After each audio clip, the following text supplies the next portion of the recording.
ونشهد أن لا إله إلا الله وحده لا شريك له ونشهد أن محمدا عبده ورسوله أما بعد فأعوذ بالله من الشيطان الرجيم بسم الله الرحمن الرحيم يا أيها الذين آمنوا صلوا عليه وسلموا تسليما اللهم صل على سيدنا حبيبنا مولانا محمد صلى الله عليه وعلى آله وأصحابه وبارك وسلم بسم الله الرحمن الرحيم يا أيها الذين آمنوا اذكروا الله ذكرا كثيرا وسبحوه بكرة وأصيلا صدق الله مولانا العظيم وصدق رسول النبي الكريم আল্লাহ পাকের বান্দা জনাব মুহাম্মদ রাসূলুল্লাহ সাল্লাল্লাহু আলাইহি ওয়াসাল্লামের উম্মতগণ হালকা একটু মাইক কমায় দাও। আল্লাহ পাক রব্বুল আলামিন আপনাকে আমাকে এখন পর্যন্ত হায়াতে রেখে, ইতিমধ্যে বহুত মানুষ দুনিয়ার থেকে বিদায় হয়ে গেছে, কিন্তু আপনাকে আমাকে আল্লাহ পাক এখন পর্যন্ত হায়াতে রেখেছেন। অনেক মানুষ হায়াতে আছে কিন্তু স্বাস্থ্য ভালো নেই, কিন্তু আল্লাহ পাক রব্বুল আলামিন আপনাকে আমাকে এখানে বসার মতো স্বাস্থ্য প্রদান করেছেন। আবার অনেক মানুষের স্বাস্থ্য আছে এখানে আসতে পারে নেই, আল্লাহ পাক আপনাকে আমাকে এখানে আসার তৌফিক দান করেছেন। আবার অনেক মানুষ চরমনাইতে আসছে কিন্তু এই মাজলিস শেষে শরীক হওয়ার তৌফিক হয় নাই, আল্লাহ পাক আপনাকে আমাকে শরীক হওয়ার তৌফিক দান করছেন। অনেক মানুষ চরমনাইতে আসছে, জামাতে যখন নামাজ চলছে তারা ঘুরছে, জামাতে নামাজ পড়তে পারেনি। আপনাকে আমাকে নামাজ জামাতের সাথে আদায় করার তৌফিক দান করছে। কি শুকরিয়া আদায় করার দরকার আছে কি না? কাজে শুকরিয়া তাই সবাই বলে আলহামদুলিল্লাহ। বহুত বড় নেয়ামত এত বিশাল জামাতে নামাজ আদায় করা। আমি মনে করি আর কোনো কিছু প্রাপ্তি হই অথবা নাই হই, কমপক্ষে চরমনে আসার পরে যারা এই নিয়াত করেছেন যে আমি প্রতিদিন জামাতে নামাজ আদায় করব, তাকবীর উলার সাথে আদায় করব, কি কথা ঠিক না? বেহুদ সময় নষ্ট করব না, এরকম যদি কেউ নিয়াত করে এই 3-4 দিন কাটাতে পারেন, তারপর দেখা যায় কিছুটা হলেও কামাই করা যাবে, কথা ঠিক না? হাদিসের মধ্যে আসছে যে ব্যক্তি ফজরের নামাজ জামাতের সাথে আদায় করে, ভাই মাইক আর একটু কমায় দাও হালকা। যে ব্যক্তি ফজরের নামাজ জামাতের সাথে আদায় করে, অর্ধরাত্র ইবাদত করার সওয়াব আল্লাহ পাক তার আমলনামায় লিখে দেন। যে ব্যক্তি এশারের নামাজ জামাতের সাথে আদায় করে, বাকি অর্ধরাত্র ইবাদত করার সওয়াব আল্লাহ পাক তার আমলনামায় লিখে দেন। একা একা নামাজের তুলনায় জামাতের সাথে নামাজ আদায় করলে এক রওয়ায়াতের মধ্যে আসছে 25 গুণ সওয়াব বেশি হয়, অন্য রওয়ায়াতের মধ্যে আসছে 27 গুণ। একই নামাজ কেন 25 কেন 27, এটি হলো আসল মাসালা। নবী মুহাম্মদ সাল্লাল্লাহু আলাইহি ওয়াসাল্লামের প্রত্যেকটা উম্মতের প্রত্যেকটা ন্যাককে একটা ন্যাককে 10-এর দ্বারা গুণ করা হয়। ন্যাক করবেন একটা হবে 10, 10কে 100, 100 থেকে 700। যালিকা ফাদলুল্লাহি ইউতিহি মান ইয়াশা। আল্লাহ পাক যাকে বেশি দিবেন, কত দিবেন, এইটি হলো মূল প্রশ্ন। ঘটনা কি, কার ন্যাক মারবে, কার ন্যাক মারবে না, এইটা যদি একবার বুঝে আসে তাহলে আমরা কামিয়াব হয়ে যাব। একই নামাজ পড়লাম, একই রুকু করলাম, একই সাজদা করলাম, একই কিয়াম, একই কিরাত, একই তাসবিহাত, সবই তো এক। কিন্তু কারোর নেক এত বেশি, কারোর নেক এত কম হওয়ার কারণটা কি? দেখেন, একই বীজ, একই সার, একই সব, একই চারা। আচ্ছা বলেন তো, সব জায়গা কি ফসল একই হয়? কেন বলেন তো? ফসলের মধ্যে তারতম্য হওয়ার কারণটা কি? জমি। আগেই খালি নিয়ামত নিয়ামত, আগে বুঝেন, যেই জমি ভালো, বলেন, যেই জমিন মধ্যম, যেই জমিন অদম, বীজ এক, চারা এক, সবই এক, কিন্তু জমিনের মানের কারণে ফসলের মান বাড়িয়া যায়। একই খাদ্য, এক গরুকে খাওয়ান, দুধ দেয় 3 কেজি। একই খাদ্য আর এক গরুকে খাওয়ান, দুধ দেয় 20 কেজি। ওই একই খাদ্য আর এক গরুকে খাওয়ান, দুধ দেয় 40 কেজি। খাদ্যের মধ্যে তো ব্যবধান নাই, তা দুধ বাড়ার মধ্যে কমার মধ্যে গুণ কার? আগেই আল্লাহ বলে দেয়, আল্লাহ তো দিয়েই দিয়েছে মূল। কার ব্যবধান? গাভীর ব্যবধান। যেই গাভীর মান ভালো, অল্প খাদ্যে দুধ ভালো। যেই গাভীর মান খারাপ, একই খাদ্যে বেশি খাদ্যে দুধের মান খারাপ। তাহলে দেখা গেল খাদ্য অল্প, গাভীর কারণে দুধ বেশি।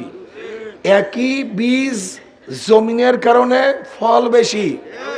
একই ইবাদত, কলবের কারণে মান বেশি। ইবাদত তো একটাই, জিসমের কারণে মান বাড়ে নাই।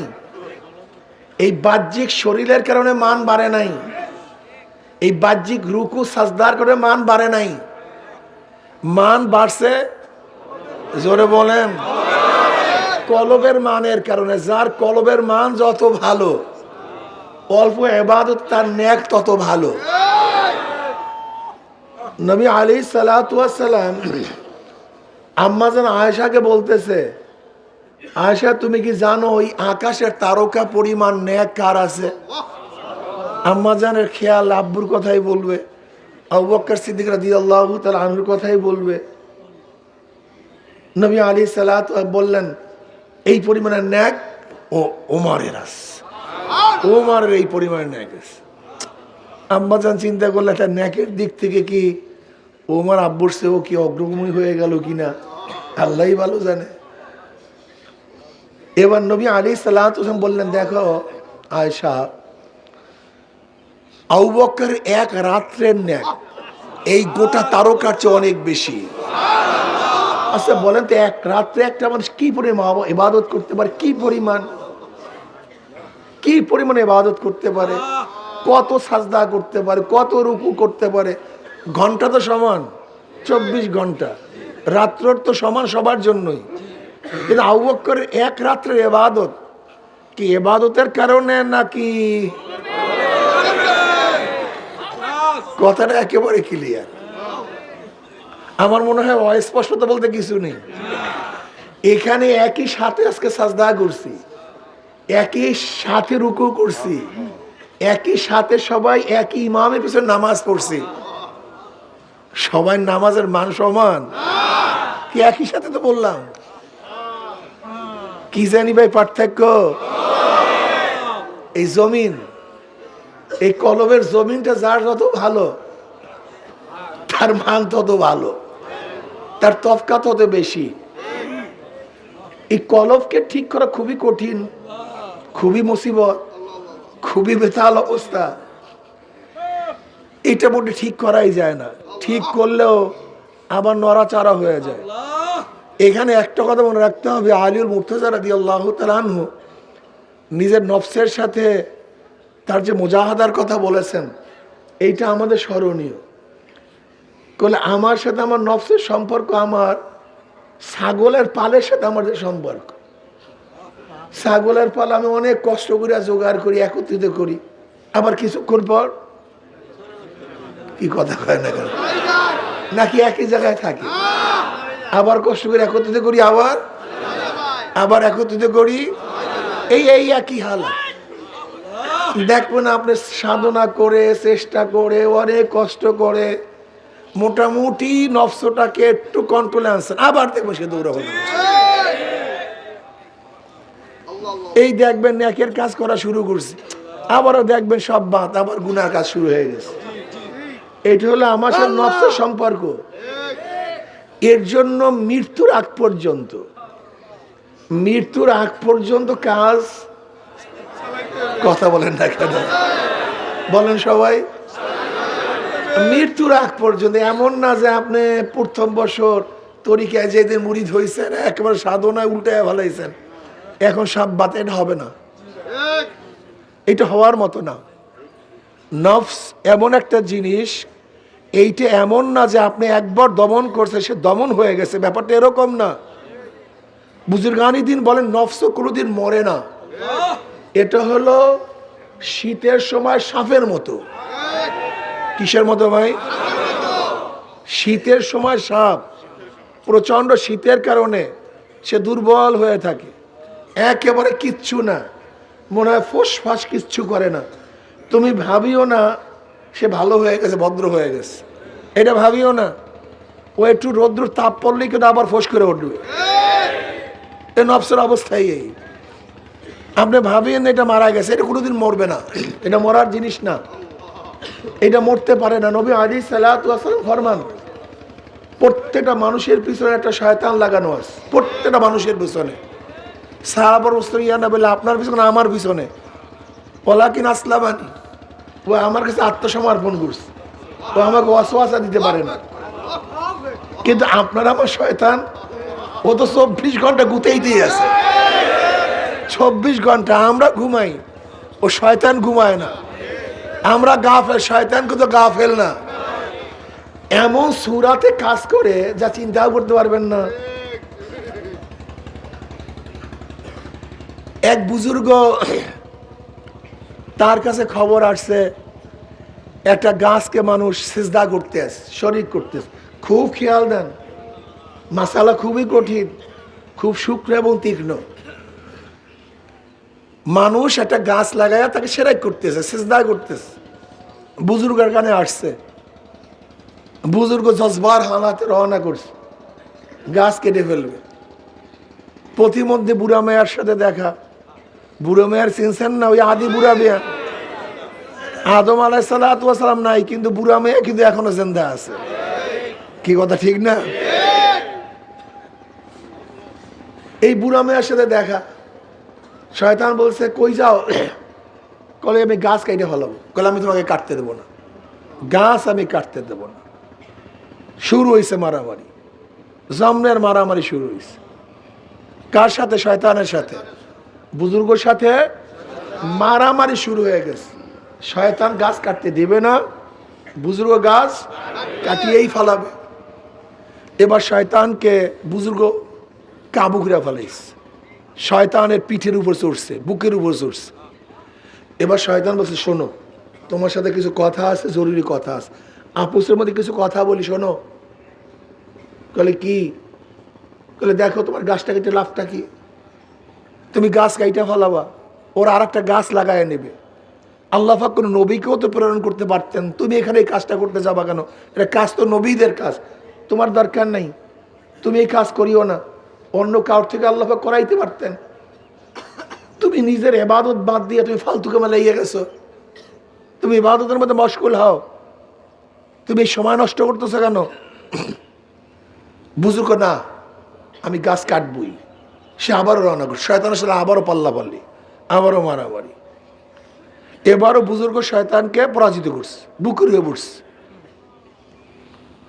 এবার শয়তান বলছে, শোনো একটা কথা বলি, তোমার সাথে আপিসের কথা হলো, তুমি যে গাছটা কাটতে চাও, এই একটা গাছ কাটলে কি হবে, তার সাথে কাজ করো, আমি তোমাকে প্রতিদিন 3টা স্বর্ণ মুদ্রা দেব, 3টা স্বর্ণ মুদ্রা প্রতিদিন তোমার মাথার কাছে রাখবো।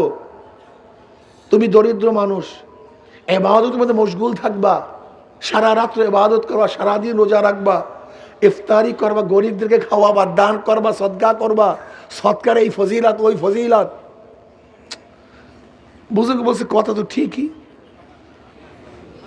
আসলেও তো যদি দান সদকা করি, এইটা করি, আমি ইবাদতের মগ্ন থাকি, আর গাছ যদি কাইটে ফেলে আবার একটা গাছ লাগাই নেবে, এতেও বা ফায়দা কি? বুজুর আফিসের মধ্যে রাজি হয়ে গেছে, কল তোমার প্রস্তাব খুব সুন্দর, ঠিক আছে, তোমার প্রস্তাব খুব সুন্দর। এবার বুজুর্গ ইবাদতের মধ্যে মগ্ন, সারা রাত্রে ইবাদত করছে, বিশ্রাম করছে, সকালে উঠিয়া দেখে যে 3টে স্বর্ণ মুদ্রা বালিশের নিকটে। বুজুর্গ নিজেও খাইলেন, গরিব আত্মীয় স্বজনকে দান করলেন, সবাইকে বিলাইলেন, সৎকা করলেন, খুবই ভালো।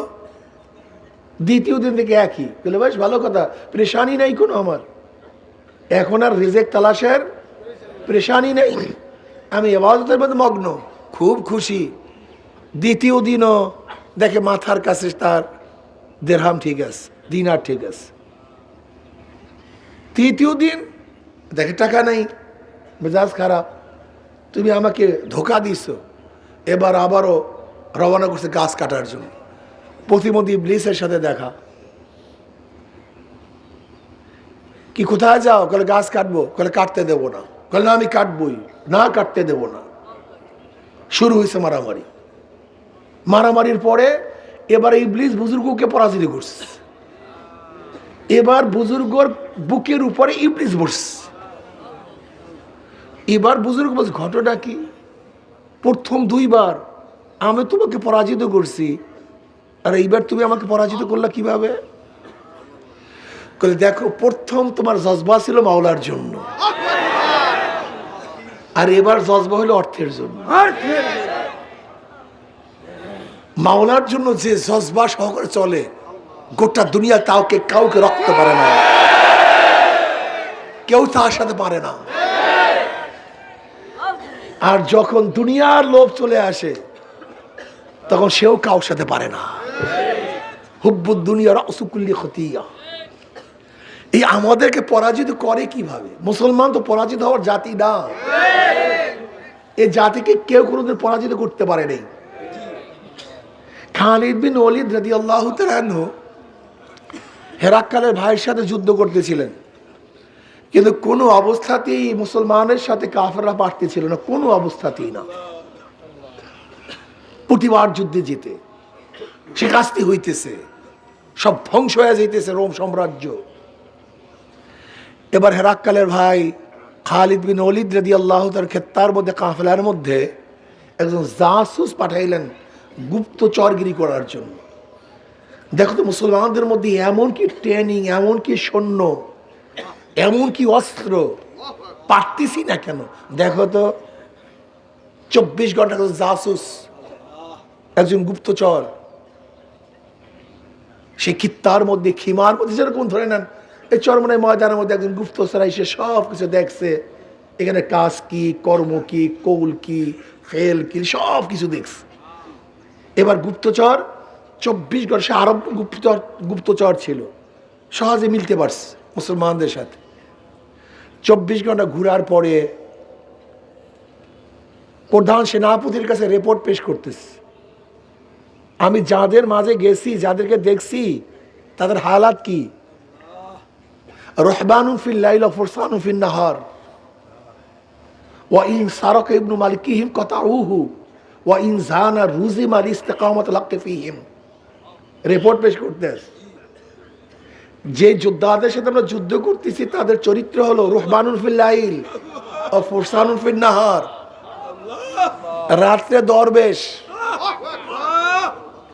রহবান রাহেব, দরবেশ, ভিজা বিলাই, সারা রাত ইবাদতের মগ্ন থাকে। কেউ রুকুর মধ্যে, কেউ সাজদার মধ্যে, কেউ জিকির আজকারের মধ্যে, কেউ কান্নাকাটির মধ্যে।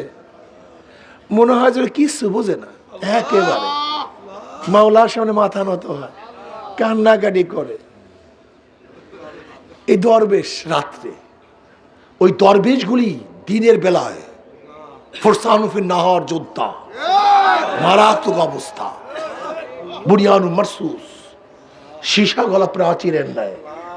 মনে হয় গোটা দুনিয়া তাদেরকে ভায়াত করতে পারবে না, মারাত্মক কি অবস্থা। दस्त दस्त है दरिया भी नहीं सोरे हमने, बहर जुल्मत में दौरा दिया गोरा हमने, अलम तर अन्नल्लाह ज़ल्लल बहरहु व अनज़ल बिल कुफ्फारि बिहादिस ज़लाइली। এমন এক অবস্থা যে এরা কোনো দরিয়াও মানে না, ভূমিও মানে না, পাহাড় পর্বত কিচ্ছু মানে না। তাদের ঘোড়া সব জায়গায় চলে, মাটির উপরেও চলে, সাগরের মধ্যেও চলে। আলম তারা আন্নাল্লাহ যাল্লালা বাহরাহু ওয়া আনজালা বিল কুফফারি বিহাদিস যালাইলি। এটা সেই জাতি, রহমানুল ফিল লাইল ওয়া ফুরসানুল ফিন নাহার। রাতে দরবেশ কথা কয় না, রাতে দরবেশ। আর কিছু গুণ আছে, যদি তাদের বাদশার সন্তানও চুরি করে হাত কাটে, যদি জেনা করে রোজম লাগায়, শাস্তি দেয়, তাদের মধ্যে হক প্রতিষ্ঠা করার জন্য। আচ্ছা বলেন তো, এখানে তলোয়ারের কোনো কথা আছে? বলেন। উট, এত সংখ্যক উট, এত সংখ্যক ঘোড়া, এত সৈন্য, এতজন বীর, এতজন সিএনসি, এতজন কর্নেল, কিচ্ছু নেই। সব আদর্শের কথা, চরিত্রের কথা, সব নীতির কথা, সব আমলের কথা। চরিত্র তাদের এই, তারা ইবাদতগীর, তারা যোদ্ধা। এবার হেরাক্কেলের ভাই কি জবাব দিলেন? ইন সাদাকতানি লাবাতুল আরদ খায়রুম মিন লিকাই হাউলায়ে। তুমি যদি আমার কাছে রিপোর্ট সত্যই পেশ করো, তুমি যদি আমার কাছে সত্য রিপোর্ট পেশ করো, আমাদের জন্য মাটির নিচের অংশ ভালো। এই জাতির সাথে গোটা দুনিয়ার কেউ লড়াই করে জিততে পারবে না, গোটা দুনিয়ার কেউ না। কাজে মরার চেয়ে এমনি মরা ভালো, এমনি হারবো। কাজে যুদ্ধ করে লাভটা কি? কি বোঝাতে পারছি? আজকে আমরা হারি কেন? ওই যে এইমাত্র ঘটনা শুনাইছি, কি জানি ভাই, লো পয়সা পারি না কেন, দেরাম। লোভ আমাদেরকে ধ্বংস করে ফেলে। লোভ কি জিনিস জানেন? লোভ কি জিনিস? ঈসা আলাইহিসসালাম সফর রওনা করছে। ঈসা আলাইহিসসালাম, এর মধ্যে এক ব্যক্তি বলতেছে, হযরত আমি আপনার সাথে সফরে যাব। চলো যাই, যাই একসাথে সফরে যাই। ঈসা আলাইহিসসালাম এবং সাথী সফর করতে করতে দরিয়ার এক কিনারা এসে বসলেন, বিশ্রাম করলেন। তাদের কাছে 3টে রুটি ছিল। ঈসা আলাইহিসসালামের কাছে কয়টা রুটি? 3টে রুটি ছিল। দুইজনে 2টা রুটি খাইছে। একটা রুটি ছিল, ঈসা আলাইহিসসালাম পানি আনার জন্য দরিয়ার মধ্যে গেছেন, ফাঁকে ওই ব্যক্তি রুটিটা খেয়ে ফেলেছে, রুটিটা নাই। ঈসা আলাইহিসসালাম আসছেন, আসিয়া বলতেছে রুটিটা কোথায়? আমি জানি না, আমি জানি না রুটি কোথায়। না তুমি সত্য কথা বলো, রুটি কোথায়? বলে আমি জানি না, আমি খাইনি। ঠিক আছে তুমি খাও না, চলো। চলতেছে। ঈসা আলাইহিসসালাম দেখেন এক হরিণী 2টা বাচ্চা নিয়ে ঘুরতেছে।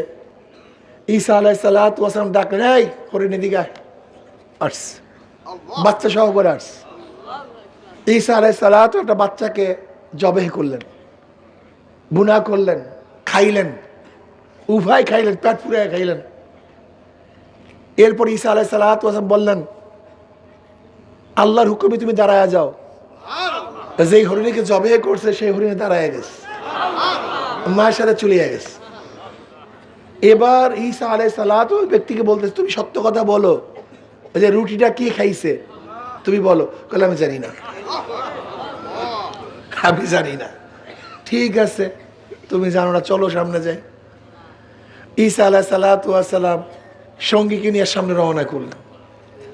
ঈসা আলাইহিস সালাতু ওয়াস সালাম কিছু বালু হাতে নিলেন, হাতে নেওয়ার পরে সব স্বর্ণ হয়ে গেছে। কি হয়ে গেছে? সব কিছু স্বর্ণ হয়ে গেছে। এবার ঈসা আলাইহিস সালাতু ওয়াস সালাম স্বর্ণকে 3টা ভাগে ভাগ করছে। কয় ভাগে ভাগ করছে? বলে 1 ভাগ তোমার, 1 ভাগ আমার, 1 ভাগ যে রুটি দিছে তার। কথা বুঝাইতে পারি না। 1 ভাগ নবী ঈসার, 1 ভাগ সাথীর, আর 1 ভাগ কার? যে রুটি দিছে তার। এখন ওই ব্যক্তি বলছে রুটি আমি খেয়েছি। এতক্ষণ হরিণের মধ্যে যায় কাজ হয় নাই, এবার স্বর্ণে কাজ হয়ে গেছে। আলহামদুলিল্লাহ। ঈসা আলাইহিস সালাতু ওয়াস সালাম বলে ঠিক আছে, আমার দরকার নাই, সবই স্বর্ণ তোমার নাও। যেহেতু 1 ভাগ আগেই দিছি, আর 1 ভাগ আমারটা, আর যেহেতু রুটির ভাগ তোমার এমনি আগে আসছে, লয়ে যাও, এইটা যাও, লয়ে যাও। ঈসা আলাইহিস সালাতু ওয়াস সাথী তো ত্যাগ করে চলে গেলেন। এর মধ্যে ডাকাত দলে ধরছে, 2 জন ডাকাত। এই সেই 2 দিক থেকে তলোয়ার ধরছে, যা আছে দাও, যা আছে দাও। ওই ব্যক্তি বলতে আমাকে হত্যা করে লাভ নেই, আমাকে হত্যা করিয়া লাভ নেই, আসো আমরা স্বর্ণকে ভাগ করিয়া নেই, তোমাকেও দেই, তোমার সাথীকেও দেই, আমিও নেই। ঠিক আছে, এটা ভালো কথা, ঠিক আছে, খুব ভালো কথা। 3 জনে 3 ভাগ করছে। এবার এক সাথীকে বলছে যাও বাজার থেকে কিছু রুটি নিয়ে আসো, বাজার থেকে রুটি নিয়ে আসো। এক ব্যক্তি গেছে বাজারে রুটি আনার জন্য, 3 সাথীর একজন, আর 2 সাথী ওখানে আছে রুটির অপেক্ষায়। যে সাথী রুটি আনার জন্য গেছে সে চিন্তা করতে আছে, যদি রুটির মধ্যে বিষ মিলাইতে পারি তাহলে ওই 2 সাথী তো কারবার শেষ, স্বর্ণ সব আমার, স্বর্ণ সব আমার। যেই ধারণা সেই অনুযায়ী কাজ, বাস 2 সাথীর জন্য রুটির মধ্যে বিষ মিলাই দিস। ওইদিকে ওই 2 সাথী তারা চিন্তা করতে আছে যে স্বর্ণ উকি দিয়া লাভটা কি, আমরা যেহেতু 2 জন আছি, আমাদের 2 জনের সাথে ওই একা পারবে না। ওই 2 সাথে পরামর্শ করছে যখনই আমার রুটিওয়ালা সাথী আসবে আমরা 2 জন তাকে হত্যা করব, তখন স্বর্ণের ভাগ 3টা হবে না, 2টা হবে। ওইদিকে ওই সাথে পরামর্শ করছে ওই 2 জনকে মারার জন্য, আর এই 2 সাথী পরামর্শ করছে ওকে মারাবার জন্য। যেই পরামর্শ সেই অনুযায়ী কাজ। যখনই রুটিওয়ালা সাথী আসছে ওই 2 সাথে মিলে একসাথে হত্যা করছে। রুটির মধ্যে কি ছিল? হত্যা করার পরে 2 সাথে রুটি খেয়েছে। এখন তাদের অবস্থা কি? একই দরজা, একই রাস্তা, 13 জন শেষ, স্বর্ণের জায়গায়। ঈসা আলাইহিস সালাতু ওয়াস সালাম সেই পথ থেকে যাচ্ছিলেন, দেখেন ব্যক্তি 13 জন শেষ, কিন্তু স্বর্ণের জায়গায় আছে। এই হলো দুনিয়া, এই হলো দুনিয়ার হাকিকত। আমরা 24 ঘন্টা জানিয়ে মারামারি করি, তার জায়গায় আছে, অথচ আমরা শুধু বিদায় হইতে আছি। একের পর এক আমরা বিদায় হইতেছি। নবী আলাইহিস সালাতু ওয়াস হাদিসের মধ্যে ফরমান, মানুষ বুড়া হয় 2টা জিনিস জুয়ান হয়। মানুষ জুয়ান হয় 2টা জিনিস। মানুষ বুড়া হয় কিন্তু তার মালের লোভ, আরো টাকা চাই, আরো অর্থ চাই, আরো জায়গা চাই, আরো জমিন চাই। এই বেচারার মধ্যে কোনো হুশই নাই। তার মানে শরীর বুড়া কিন্তু মালের লোভ জুয়ান, সে পুরা তাগড়া হয়ে গেছে। নবী আলাইহিস সালাতু ওয়াস সালাম আরেকটা কি? তার হায়াতের লোভ, আরো বাঁচতে চাই, আরো বাঁচতে চাই। অথচ আল্লাহ ওয়ালাদের এই হায়াতের টেনশন নেই। বদরুদ্দোজা চৌধুরী যিনি প্রেসিডেন্ট ছিলেন, বড় ডাক্তার, দাদা জানোর চিকিৎসা করেছেন, আব্বা জানোর চিকিৎসা করেছেন। আব্বা জান রহমতুল্লাহ যখন অসুস্থ ছিলেন, বদরুদ্দোজা চৌধুরী সাহেব উনি একটা মন্তব্য করছেন যা স্বর্ণাক্ষর লেখার মতো। উনি বললেন যে হুজুরের 2টা কিডনি ড্যামেজ, উনি জানেন নিশ্চিত মারা যাবেন, কিন্তু ওনার মধ্যে মৃত্যুর কোনো টেনশন নেই। এটা খুব কঠিন মাসালা, অনেক কঠিন মাসালা। এর জন্য আমরা যারা আসি, দুনিয়ার লোভ আমাদেরকে ধ্বংস করে ফেলতে আসে। দুনিয়ার লোভ, এই নফসকে দমন করা, এর প্রতি খেয়াল করা খুবই কঠিন। এক বুজুর্গ দেখতেছে এক অত্যাচারী বাদশা, জালেম বাদশার জন্য নৌকা ভরা মটকা, মদের মটকা নিয়ে যাইতেছে, পুরা নৌকার মধ্যে মদের মটকা। বুজুর্গ খোদাদ্রোহী, শরিয়াতের খেলাফ দেখা সহ্য করতে পারে নাই, ধাম ধাম মটকা ভাঙ্গা শুরু করছে, লাঠি নিয়ে ধাম ধাম মটকা ভাঙ্গা শুরু করছে। এত বড় সাহস, এত অত্যাচারী জালেম বাদশার মদের মটকা ভাঙতে পারে এমন সাহসকার বুজুর্গর নির্বিঘ্নে সব ভাঙ্গে চুরমা, কিন্তু একটা মটকা ভাঙ্গে নেই, একটা মটকা ঠিক আছে ভাঙ্গে নেই। এখন সবাই আশ্চর্য, এই খবর গেছে অত্যাচারী বাচ্চার কাছে, বাদশাহ টেনশনে পড়ছে, এত সাহসকার আমার রাজ্যের মধ্যে আমার মদের মটকা ভাঙতে পারে, ব্যক্তিকে আনো তো। ডাকস, ঘটনা কি তোমার মদের মটকা ভাঙলা কেন? বলে জজবাই এই হারাম কাজ দেখে সহ্য করতে পারিনি, ভাঙ্গা ভালাইছে। ভালো কথা, সব মটকা ভাঙছে, কিন্তু একটা মটকা বাকি রাখলা কেন? ভাঙলা তো সবই জজবাই ভাঙবা, একটা বাকি কেন? এবার জবাবটা খুব চমৎকার। দেখো, আমি যখন মটকা ভাঙতেছিলাম, হঠাৎ আমার মধ্যে একটু ওজব চলে আসছে, আমি ভালো কাজ করতে আসছি, অনেক দামি কাজ করতেছি, আমাকে মানুষ প্রশংসা করতে আসছে। এর জন্য চিন্তা করছি, মনে হয় আল্লাহর জন্য আমি কাজ করতেছি না, এর জন্য আমি ওই একটা মটকা ভাঙ্গি নেই। আমার মনে হয় আল্লাহর জন্য হইতো না, আমার নিজের নফসের গরজে হইতো। তখন ওই বাদশাহ বলতেছে, এ ব্যক্তিকে ছেড়ে দাও, ঈমানের তাকিদে এই কাজ করছে। মাসালা খুবই কঠিন। ওমর হযরত আলী মুর্তজা রাদিয়াল্লাহু তাআলা যুদ্ধের ময়দানে এক ব্যক্তিকে শোয়া ফেলাইছে, তলোয়ার দিয়ে কতল করবে, হত্যা করবে।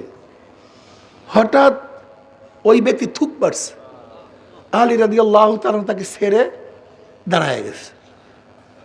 এবার শত্রু আশ্চর্য, শত্রুকে এইভাবে কাবুতে পেয়ে কেউ কি ছাড়ে? হ্যাঁ, হত্যা করতে পারে নিশ্চিত, কিন্তু তাকে কিভাবে ছাড়ছে? বলে, কিরে ভাই, তুমি আমাকে নিশ্চিত হত্যা করতে পারো, ছাড়লা কেন? বলে, দেখো ভাই, তোমার সাথে আমার কোনো ঝগড়া নেই, জায়গা জমি টাকা পয়সা বংশীয় কোনো ঝগড়া শত্রুতা তোমার সাথে আমার সাথে নেই। তোমার সাথে আমার ঝগড়া হলো, তুমি আল্লাহর দুশ্মন, এই জন্য আমারও দুশ্মন। তুমি আল্লাহর শত্রু, আমারও শত্রু। যেহেতু তুমি আল্লাহর নাফরমান, এর জন্য তোমার সাথে আমার শত্রুতা। আমার নিজের গরজ আমি তোমাকে হত্যা করি না, কিন্তু যখন তুমি আমাকে থুক মারছো, আমার মধ্যে রাগ চলে আসছে। আল্লাহ না করুক, এখন যদি আমি তোমাকে হত্যা করি, তাহলে ইল্লাহাতান হবে না, মনে হয় আমার রাগ বিস্তৃত হয়ে যাবে। আল্লাহ যদি কিয়ামতের ময়দানে প্রশ্ন করে, আমার বান্দাকে হত্যা করলি কেন, আমি কি জবাব দেব? বলে, এইটাই ইসলাম? বলে, এইটাই ইসলাম। কারণ আমাকে কলেমা পড়াও। কি মাসালা সহজ না কঠিন? হ্যাঁ হ্যাঁ, সহজ, খুব সহজ।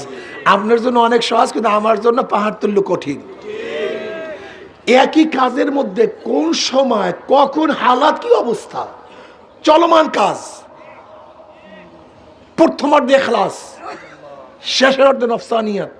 মদ ভাঙ্গার প্রথম অর্ধে ইখলাস, শেষের অর্ধে ওমর ইবনে খাত্তাব রাদিয়াল্লাহু, প্রথম অর্ধে ইখলাস, শেষের অর্ধে। এটা তুমি আমি বুঝি, এর টেনশনই তোমার মধ্যে আমার মধ্যে নেই। একই কাজ চলমান। মান আরাফা নফসা ফাকাদ আরাফা রাব্বাহ। নফসকে জানা খুব কঠিন, এইটাকে যে চিনতে পারছে সে মাওলাকে চিনতে পারছে। এইটা খুব কঠিন মাসালা। দেখবেন আমরা কাজ করতেছি, প্রথম তো জজবা ছিল, কিন্তু পরবর্তীতে জজবা বাদ দিয়া এখন কি আসছে? ক্ষমতা আসছে। এখন কি আসছে? পদের মহব্বত আসছে। এই কখন যে চলে আসছে নিজেও জানি না। কি মাসালা কঠিন না সহজ? এইটাকে দমন করা, কন্ট্রোল করা অনেক কঠিন মাসালা। এই কঠিন মাসালার জন্য আগেকার জমানার এক একজন পীরের দরবারে, শায়েখের দরবারে সাধনা করতেন 30 বছর, আজীবনও কেউ করতেন। মাওলাকে চাই। আর তুমি আমি 3 দিন সাধনা করতে চাই না। এই যে দেখবেন আসছেন মাহফিলে, শেষের দিন মোনাজাত দিয়া তরিকার সবক নিয়া বিদায় হবেন, এতটুকু ধৈর্য পর্যন্ত না। এই যে দৌড়ে শুরু হবে, আল্লাহ রে, ছুটি দিছে আপনাকে? হ্যাঁ, ছুটির আগে যান কিভাবে? আপনার দর্শের ছুটি হয় নাই, ছুটির আগে ছাত্র বের হয় কিভাবে? তার মানে আপনি ভর্তি হন না, এখন পর্যন্ত আপনি ভর্তি হন নাই, আপনার সমস্যা আছে। এটা তো ক্লাস। আগেই বলছি একটা স্থায়ী মাদ্রাসার ব্রাহ্মণ মাদ্রাসা, এটা তো মাদ্রাসা। তো এখানে ভর্তি হয়েছেন, ওস্তাদরা পড়াইতেছে, আমরা কি করি এখন এই বৈশা? হ্যাঁ, দেখেন গলার অবস্থা এরকম। এরপর আপনাদেরকে এরকম বলতেছি কারণটা কি? এখানে আসছি কিছু শিক্ষার জন্য। ওস্তাদগণ পড়াইতেছে, রীতিমতো বয়ান চলতেছে, এটা ক্লাস চলতেছে, আপনাকে ছুটি রাখে আমরা যান কিভাবে? হ্যাঁ, দেখেন আপনাদের সাথে আমাদের নিসবত রুহানি নিসবত, এটা দেখা যায় না। এই নিসবতটা কত কঠিন জানেন? একটা উদাহরণ দিলে বুঝতে পারবেন। যদি শায়েখ মুরিদকে বলে তুই আমার মুরিদ না, তুই আমার মুরিদ না, তুই এখান থেকে ভাগ, তোকে চোখে দেখতে পারি না, তুই আমার কাছে আসবি না, আমার সামনে পড়বি না, যদি 1 কোটি বার 1000 বারও যদি শায়েখ মুরিদকে বলে তুই আমার মুরিদ না, এতে নিসবত কাটা যায় না, এতে নিসবত।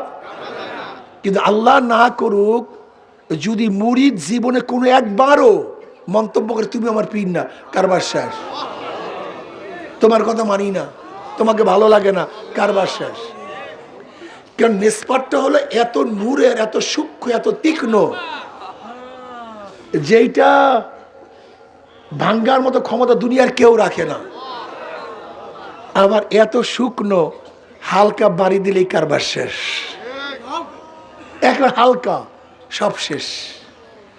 এই নিসবত তো নূরের নিসবত, নূরের বন্ধন, নূরের সম্পর্ক, এটা বাহ্যিক কোনো সম্পর্ক না।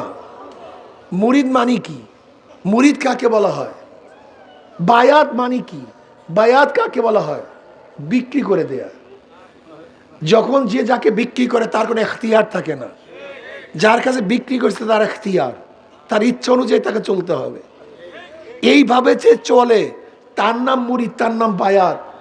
আর যে নিজের ষোলমানা নিজের মতো চলে, এর নাম বায়াত না। তো এটা ফাইজলামি, এর দ্বারা কাজ হয় না।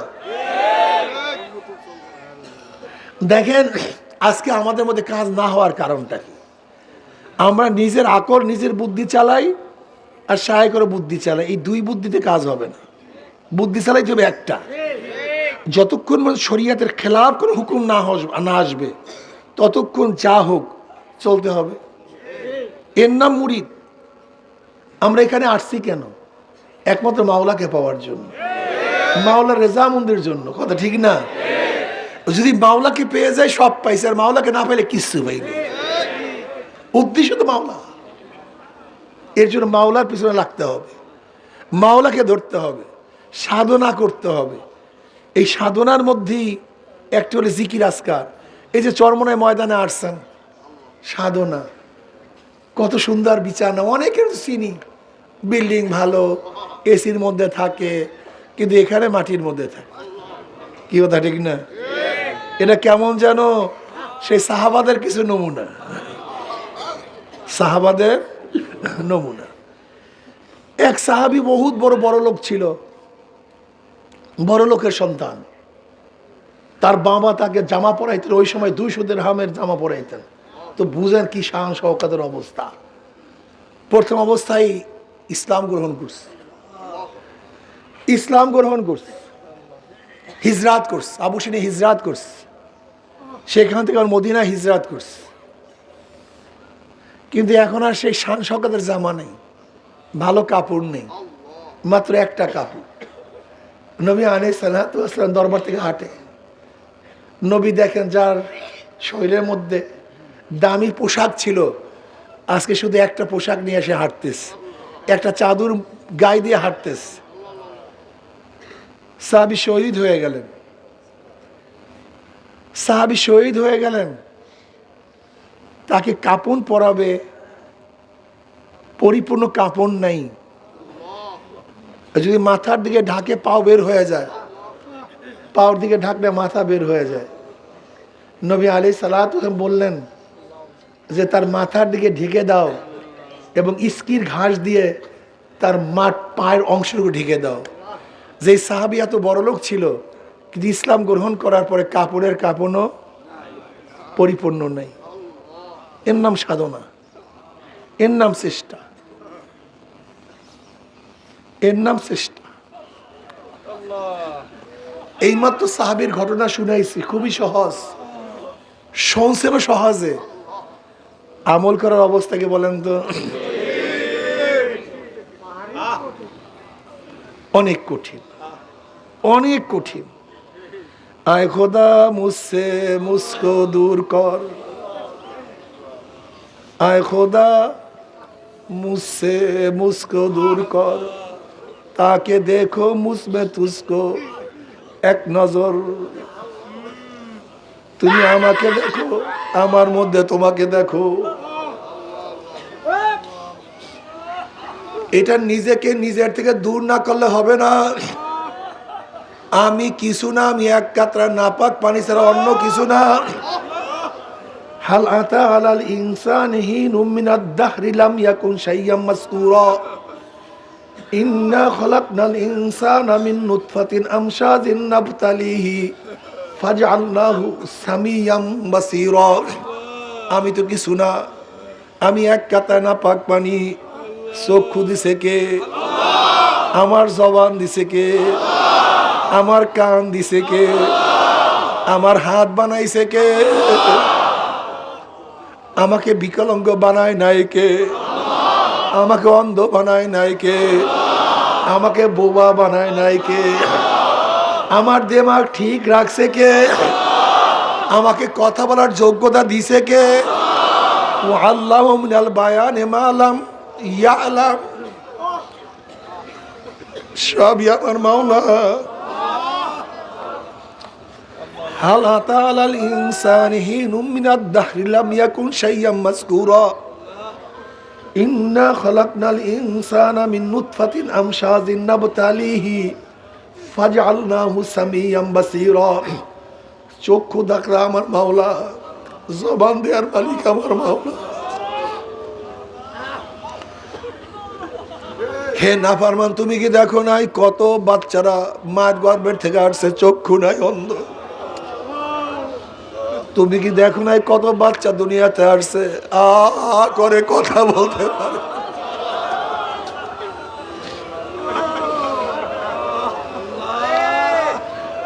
তুমি কি দেখো নাই কত বাচ্চা আসছে এরকম বেকাইয়া বেকাইয়া হাঁটে, হাঁটতে পারে না?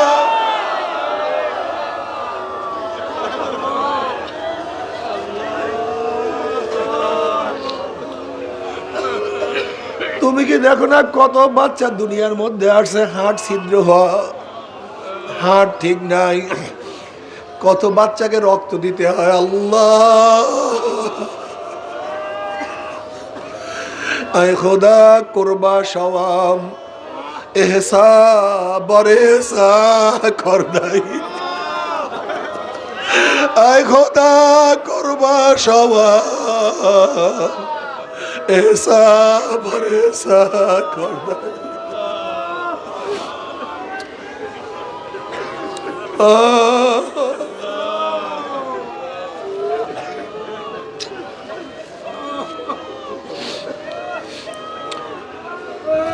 বাবারে,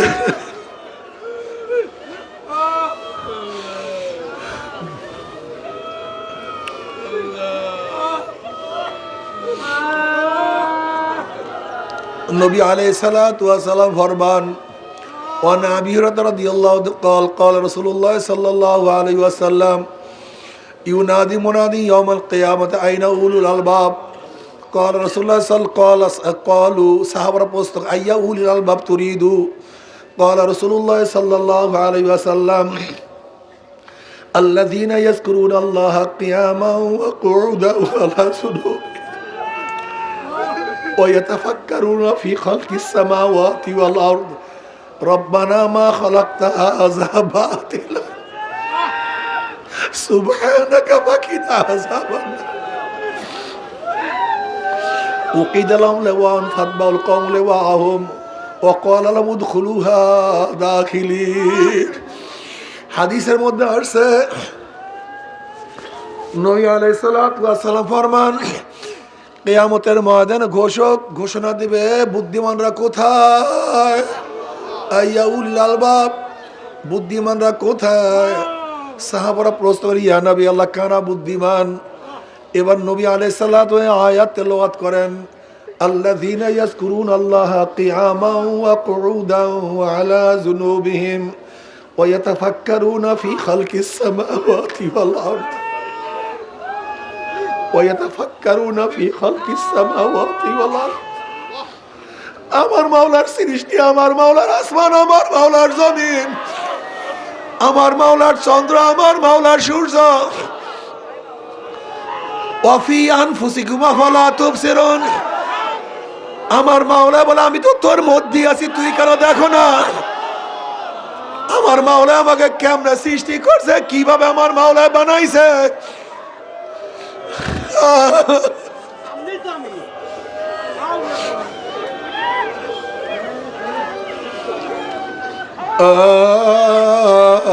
আফালা তাতাফাক্কারুন আফালা তুবসিরুন আমার মাওলা বারবার ডাক দিয়ে বলে আফালা তাতাফাক্কারুন তোরা কি চিন্তা করো না তোরা কি ফিকির করো না আফালা তুবসিরুন তোরা কি দেখো না তোর ভাই নামাজ পড়ে না তুই কিভাবে নামাজ পড়ো তুই কি দেখো না তোর বাবা মাওলাকে সেজদা দেয় না তুই কিভাবে আমাকে সেজদা দাও তুই কি দেখো না তুই কি দেখো না তোর বাবার চেহারা দাড়ি নাই তুই সন্তান হইয়া দাড়ি কিভাবে রাখছো আফালা তাতাফাক্কারুন তুই কি একদিনও চিন্তা করো না তুই আমি মাওলার সামনে দাঁড়াও তোর সাথী কেন দাঁড়াইতে পারে না তুই কি একদিনও চিন্তা করো না তোর চোখে পানি তোর সাথীর চোখে পানি নাই কেন তুই কি একদিনও চিন্তা করো না তোর জমানায় জিকির তোর সাথীর জমানায় জিকির নাই কেন আফালা তাতাফাক্কারুন আফালা তুবসিরুন তোরা কি দেখো না সব আমি মাওলার খেলা সব আমি মাওলা সব আমি মাওলা আমার মাওলা তুমি আমার মাওলা তুমি আমার মাওলা আল্লাহ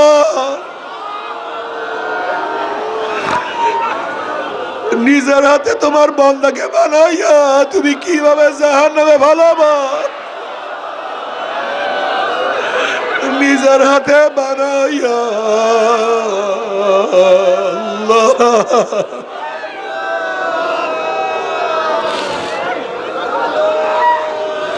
الذين يذكرون الله قياما وقعودا وعلى جنوبهم বুদ্ধিমান কারা যারা দাঁড়ানো অবস্থা আমার মাওলাকে ডাকে আল্লাহ তুমি কো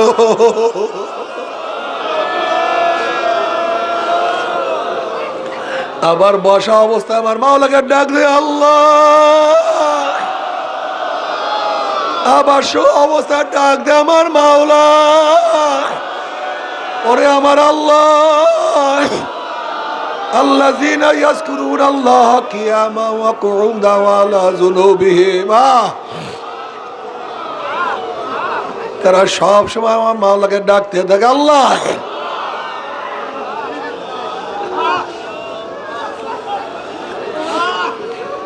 মাওলার ডাকের মধ্যে কি যে মজা, মাওলার ডাকের মধ্যে কি যে মজা। আল্লাহ নবী ইব্রাহিম আলাইহিসসালামকে আল্লাহ পাক যখন খলিলুল্লাহ ডিক্লার দিলেন, খলিলুল্লাহ সে আমার বন্ধু, ফেরেশতারা বললে আল্লাহ তুমি একজন মানুষকে তুমি খলিলুল্লাহ বানাইলা, তোমার বন্ধু বানাইলা, কলে যা পরীক্ষা কর, যাইয়া পরীক্ষা কর।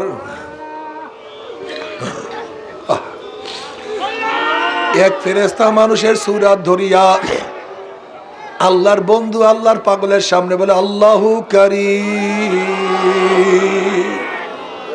আল্লাহু কারীম।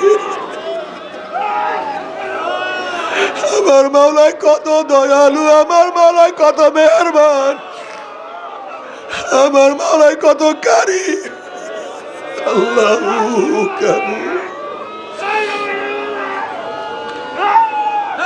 যখনই মাশুকের তারিফ, মাশুকের প্রশংসা শুনছে, ইশকের মধ্যে জোশ মারছে, মহব্বতের মধ্যে জোশ মারছে, বলে ভাই তুমি কে? এটা আমার মাশুকের নাম, আর একবার বলো, আর একটা বার ডাক দাও না, আমার কাছে খুবই ভালো লাগে, একটু ডাকো।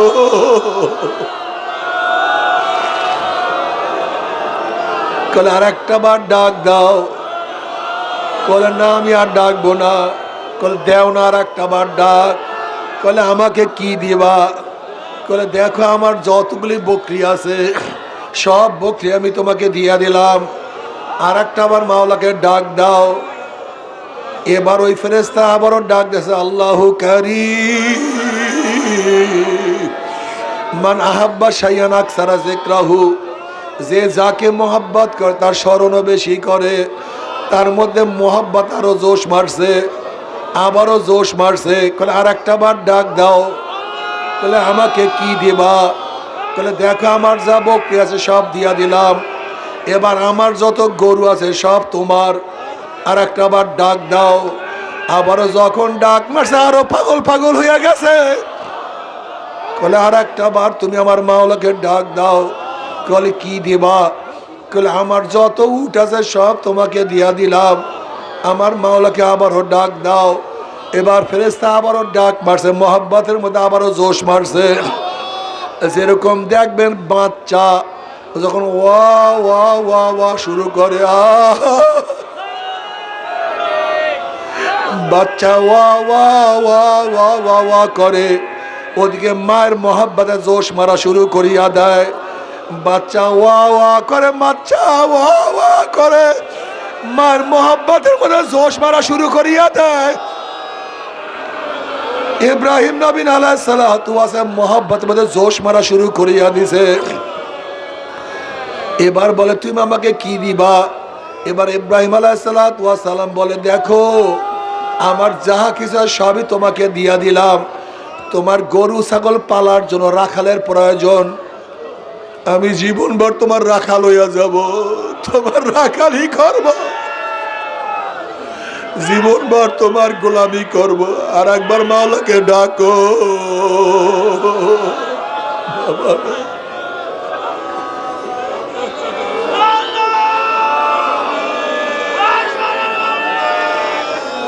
বাবারে এর জন্য হাঁটতে চলতে উঠতে বসতে শোয়ার সময় আমার মাওলাকে ডাকিও। কিয়ামতের ময়দানে আল্লাহ পাক ডাক দেয়, বুদ্ধিমানরা কোথায়? আজকে দুনিয়ার মধ্যে যাদেরকে বোকা মনে করতাম, যাদেরকে আমাদের মজলিসে বসাইতাম না, যাদেরকে গরিব মনে করতাম, যাদেরকে ভিক্ষুক মনে করতাম, কিয়ামতের ময়দানে তারা এত দামি হয়ে যাবে। আল্লাহ পাক রব্বুল আলামিন তাদের জন্য ঝান্ডা উত্তোলন করবেন এবং ওই সমস্ত বুদ্ধিমানরা ঝান্ডার ইত্তেবা করবে, অনুসরণ করবে এবং আল্লাহ পাক বলবেন যা তোরা সবাই জান্নাতে চলিয়া যা। জোরে বলেন সুবহানাল্লাহ। বাবারে জিকির আজকার করতেই হবে। এই জিকির লাইট তলোয়ার দিয়া কলবের যত জং আছে সমস্ত জং দূর করিয়া ফেলাইতে হবে। লা লা নাই নাই নাই নাই নাই নাই কেউ নাই,